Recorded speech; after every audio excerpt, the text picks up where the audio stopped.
it's important that you play good bad guy. You understand? If I wanted to really scare you with an edge weapon, just putting it to your neck should do that, shouldn't it?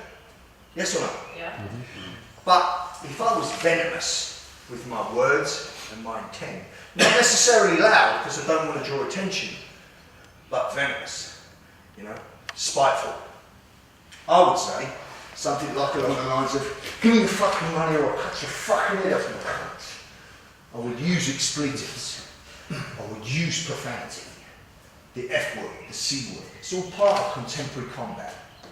It's not very nice, and I don't use this language at home because my wife will slap me. But a criminal will use these terms, and they are designed to freeze you. And if you're a little pen pusher in IT who's never had so much as a row with his mum, then there's a good chance that it will mentally freeze you. Do you understand? He will comply. So, I want you to be very aggressive and shout in his ear what you'll do. Meanwhile, the guy from the front is, what you got? Where's your fucking money? Don't fucking look at me, what you got? This kind of thing. Really aggressive. Invading his space. Then you're going to put him on the ground and simulate kicking and stamping it. And then walking off.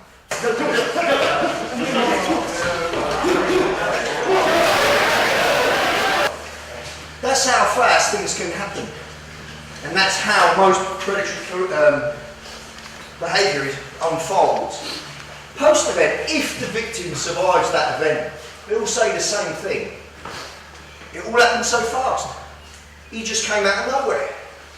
But he didn't just come out of nowhere, because like I said, it's not fucking Star Trek. He didn't just materialise in front of him. There was a pattern of behaviour that unfolded. You just missed it, because you were unobservant. And the pattern of behaviour was, there's two guys stood together, now pretending they don't know each other anymore. That's odd.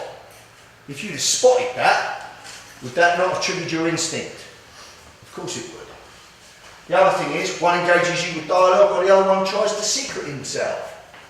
The key fuck up to this is that as you walk towards, you've missed the second threat.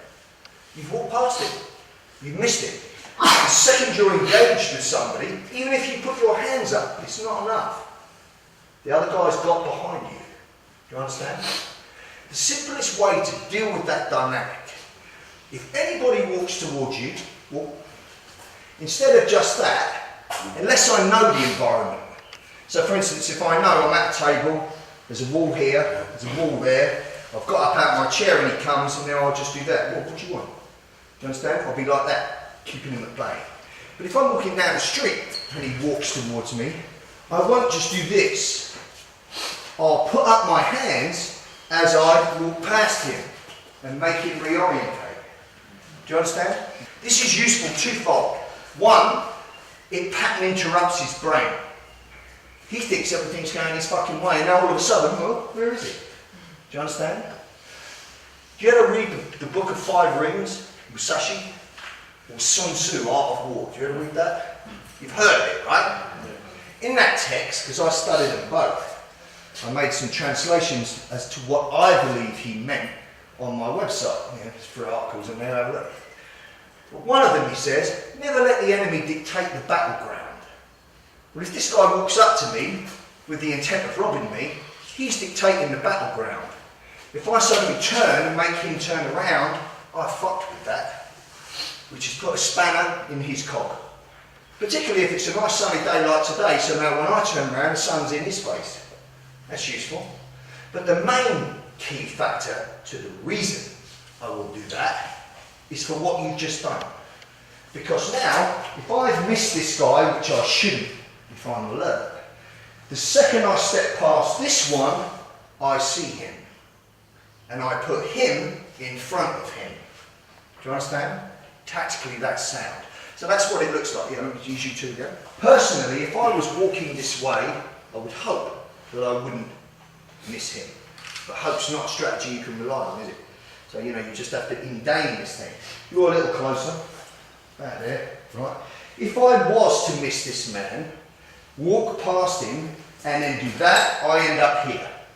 That's a bad place. Okay? Whereas, If he approaches me and I just say, yeah man, what do you want? Or back the fuck up, what do you want? I'll start using my voice. If he starts circling me now, I'll drop him. Do you understand? I'll get the numbers down quickly. All I want you to do, for the purpose of this drill, is step out from here. Just literally this. Just that. That's all I want you to do. Right? So from here, if I walk and he steps in front of me, yo man, what do you want? Yo, back the fuck up, what do you want? Do you see the deal? So now, tactically, where I've seen him move, even if he's smiling his head off, I innately know something's wrong. Particularly if he has one arm behind his back. That tells me something's wrong. From here, I'm going to sharpen him and run. That's the first thing I want to do. But if I can't, I might use my voice. I might go, back the fuck up, don't touch me. And I might make it look like I'm going to access a weapon. Do you see how I'm creating hurdles that he needs to negotiate before they can get to me? Do you see that or not? Listen up. Yes. The main tactical thing it's given me is this moment to put him in front of him and to allow me to see what was previously behind me is now in front. That I'm not allowing anyone to get behind me. That's situational control. This is what we call contact management. This comes from a guy called South Narc, which is in the US, is one of my friends. And he's a narcotics cop.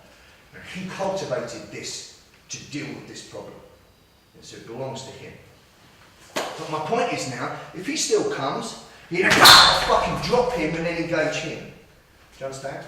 So if I am going to go 2-on-1, I'm going 1-on-1, 1-on-1. Which is much better than 2-on-1 with me in the fucking middle. Isn't it?